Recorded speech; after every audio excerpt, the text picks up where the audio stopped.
qui est notre nouvelle prochaine première ministre. On verra ça dans cette vidéo.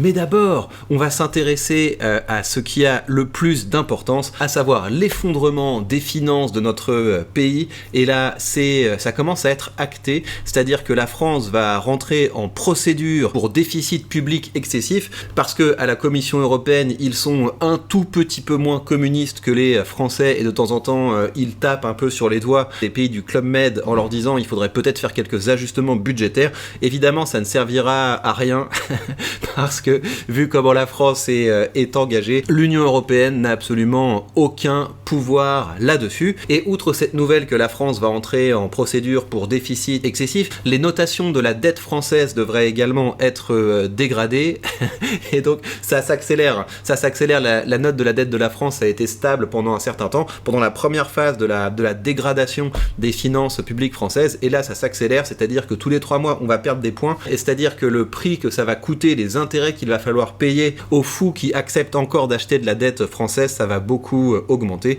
jusqu'au jour évidemment où plus personne ne voudra acheter cette dette, et là il faudra mettre la clé sous la porte. Et pourquoi pas, hein, c'est pas trop mal. Ça veut dire que il faudra dire ciao à la retraite, et c'est tant mieux. Il faudra dire ciao au salaire des fonctionnaires, et c'est tant mieux. Vu qu'on n'a pas été capable de faire les choses en bonne intelligence, c'est la réalité qui nous donnera la claque dont la France a besoin. Et ce que je trouve le plus drôle dans cette affaire, c'est qu'on a le rapport de la Cour des comptes qui a été publié. Ça, c'est un des trucs les plus drôles dans la République démocratique populaire française, c'est que le président de la Cour des comptes, c'est un socialiste. C'est-à-dire que le mec qui est censé dire « Ouais, faites gaffe un peu avec les défenses publiques, etc. » c'est le socialiste Pierre Moscovici. On va l'entendre parce qu'il a un plan pour la manière dont on pourrait... dont on pourrait corriger un petit peu la trajectoire des finances publiques. Vous allez voir, c'est quand même assez fun. Mais donc, ce qui est assez intéressant, et c'est là qu'il faut comprendre que le socialisme n'est pas un humanisme, le communisme n'est pas un humanisme, c'est quelque chose qui fait du mal aux gens, c'est que cette dérive des finances publiques à cause d'une politique socialiste, à savoir, on y va à fond sur les aides sociales, on y va à fond sur l'augmentation du nombre de fonctionnaires, on finance des tonnes d'associations dont on se fiche complètement, on donne du RSA pour que les gens surtout ne gagnent pas leur argent par eux-mêmes, etc.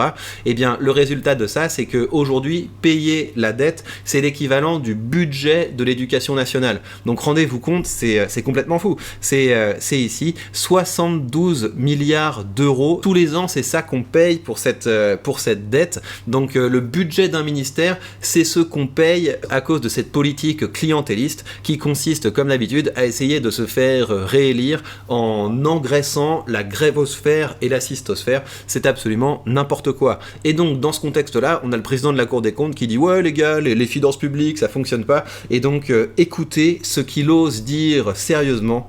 Voilà, vous allez voir, c'est quand même hyper sympa. Première des choses, moi, je ne crois pas à l'austérité. Je n'ai jamais cru à l'austérité. Je sais qu'elle appauvrit, qu'elle dessèche et qu'elle crée des révoltes qui, en effet, se traduisent par certains votes. Donc, le gars qui est censé s'assurer de la bonne trajectoire des finances publiques vient tranquillou après la publication de son rapport pour dire « Je ne crois pas à l'austérité. » Dites-vous qu'économiquement, la seule chose qui est capable de faire la gauche, c'est d'acheter de la croissance à crédit. C'est-à-dire, on va dépenser massivement pour donner de l'argent à des gens qui ne travaillent pas, pour que ces gens consomment, et du coup, peut-être que ça permet à des entreprises de vendre des produits et à faire de la croissance, mais c'est stupide, parce que sur le long terme, on se retrouve avec une population qui est sous perfusion, parce qu'elle n'a pas appris à créer de la richesse, parce qu'elle n'a pas appris à travailler, parce qu'elle n'a pas appris à innover. Et ce qui se passe évidemment au bout d'un moment, c'est qu'en achetant de la croissance à crédit, eh bien, on élargit la dette, on élargit le déficit, et on se retrouve à cette situation où l'argent qu'on pourrait utiliser pour investir intelligemment, c'est de l'argent qui est utilisé pour rembourser la dette, sans parler du fait que nous allons rembourser la dette et que ça passe évidemment par des hausses d'impôts dans le pays qui, je vous le rappelle, est le pire enfer fiscal de la planète. La fiscalité, elle a ses limites.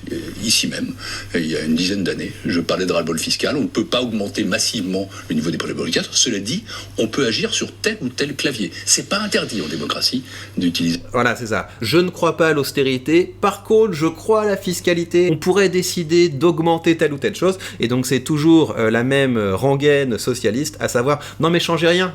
Continuez à ne pas bosser, continuez à être des assistés. Vous inquiétez pas, on va taper l'argent des riches, mais on se rapproche de plus en en plus d'une grève des riches, à savoir une grève des créateurs de valeur, à savoir une grève fiscale, à savoir une grève des impôts, à savoir une grève du travail, mais pas une grève du travail des mecs qui font griller des saucisses, une grève de ceux qui permettent l'activité, à savoir les investisseurs et les entrepreneurs. Et c'est ce qui est en train de se passer. Vous commencez à avoir un exode massif des créateurs de valeur, et donc bonne chance à eux pour se taxer entre eux jusqu'à la moelle. Ces gens sont complètement fous et ces gens n'apprennent jamais rien. Donc c'est ça la trajectoire qu'on prend du mot du commissaire aux comptes, à savoir je ne crois pas à l'austérité, donc on ne va pas réduire les dépenses publiques. Par contre, je crois à une hausse de la fiscalité. Je peux vous dire que ça va être sympa, et pendant ce temps-là, vous avez l'extrême gauche et l'ultra gauche qui sont en train de débattre pour savoir qui ils vont envoyer à Matignon pour faire les poches des Français. Et je vous présente votre nouvelle future première ministre. Ils ont trouvé une Khmer verte, à savoir Laurence Tobiana. Et donc là, vous avez un entretien où elle est en train d'échanger amicalement avec l'extrémiste Aurélien Barraud. D'ailleurs, ils ont enlevé les commentaires sous cette vidéo, peut-être parce que ce qu'ils disent est trop extrémiste, mais donc c'est typiquement ce genre de bourgeoise qui prend l'avion 4 fois par semaine et qui dit aux Français, alors même qu'on est dans une des zones où on pollue le moins, voilà, il va falloir vous serrer la ceinture, il va falloir mettre des taxes carbone, il va falloir augmenter le prix de l'essence, il va falloir rénover vos appartements, mettre bien du double vitrage, des matériaux, de je sais pas quoi, sinon vous ne pourrez plus les louer, etc. C'est ce genre de personnes qu'ils vont nous envoyer comme Premier ministre. Donc une personne qui va taxer et assommer les Français de règles et de normes. Ça va être aussi tous les délires autour de on va limiter la vitesse sur l'autoroute à 90 km/h, pourquoi pas, enfin voilà, on va décourager la voiture, on va décourager l'avion, on va encourager le train et prendre les Français en otage parce que le train ça fait la grève tous les 4 matins. Donc c'est exactement ce genre de personne qu'on nous envoie à la tête du pays. Voici madame la baronne verte, votre future première ministre, ça va être sympa. Alors on sait ce qu'on doit faire. Quand j'entends des entreprises dire on ne sait pas comment on peut faire la transition écologique, ça va quand même, hein. Ça va quand même. Il y a eu suffisamment d'avertissements de la communauté scientifique, de réflexion des uns et des autres, et certainement parmi vous, pour dire, bah voilà à peu près le chemin, donc allez-y. Donc on ne peut plus continuer à... Ce que je trouve drôle, c'est on se rend compte d'à quel point ces gens n'ont jamais travaillé de leur vie. C'est ouais, quand j'entends les entreprises, y a des universitaires là financés par vos impôts qui vous ont dit ce que vous deviez faire, donc allez-y quoi, soyez un peu adulte, allez-y. C'est vraiment n'importe quoi. Accepter le fait de dire on ne sait pas ce qu'il y a à faire, c'est pas vrai. C'est pas vrai. C'est simplement qu'on ne peut pas rester comme on est. Il faut une radicalité du changement. Voilà. Il faut une radicalité du changement, c'est vraiment génial. Je l'aime déjà. J'aime déjà notre prochaine première ministre. Je vis comme les 0,01%, et tant mieux, hein. Moi je trouve que c'est très bien de vivre comme les 0,01%, ça peut être un objectif pour tout le monde, mais depuis mon perchoir, ce que je fais, c'est que j'empêche les gens d'avancer socialement, j'empêche les gens de grandir, parce que je les matraque de normes, de lois et de règles. Dans le système économique lui-même, dans cette pensée de la transition écologique, c'est pas une transition à la marge, c'est une transition structurelle, systémique. En même temps, c'est vrai qu'il nous faut quelque chose d'aussi fort dans la manière de conduire le changement. Et c'est pour ça que je pense qu'il faut penser la radicalité démocratique. Parce que, comme on le voit, ça ne peut pas venir juste d'en haut, du gouvernement. Ça ne peut pas être une instruction qui vient, d'abord, encore une fois, parce que on la voit pas arriver, en particulier. Et puis, on a besoin d'une radicalité sociale. Parce qu'on a pensé, vous avez pensé, ça fait partie de votre mouvement. Ok, donc radicalité sociale, on va aller jeter des seaux de peinture ou de soupe à la tomate sur des tableaux. Enfin, c'est absolument génial. Voilà, on a besoin de radicalité écologique dans la zone la plus écologique de la planète, alors que le monde se fiche complètement de ces délires de bourgeois occidentaux. On va bien continuer à s'affaiblir économiquement pour s'assurer d'être une poussière sur la carte du monde. Vraiment, ça va être super. Voilà donc pour ces nouvelles de la République populaire démocratique de France. C'est pas mal, entre le socialiste qui est chargé de la rigueur budgétaire et la Khmer verte qui va bientôt conduire le gouvernement.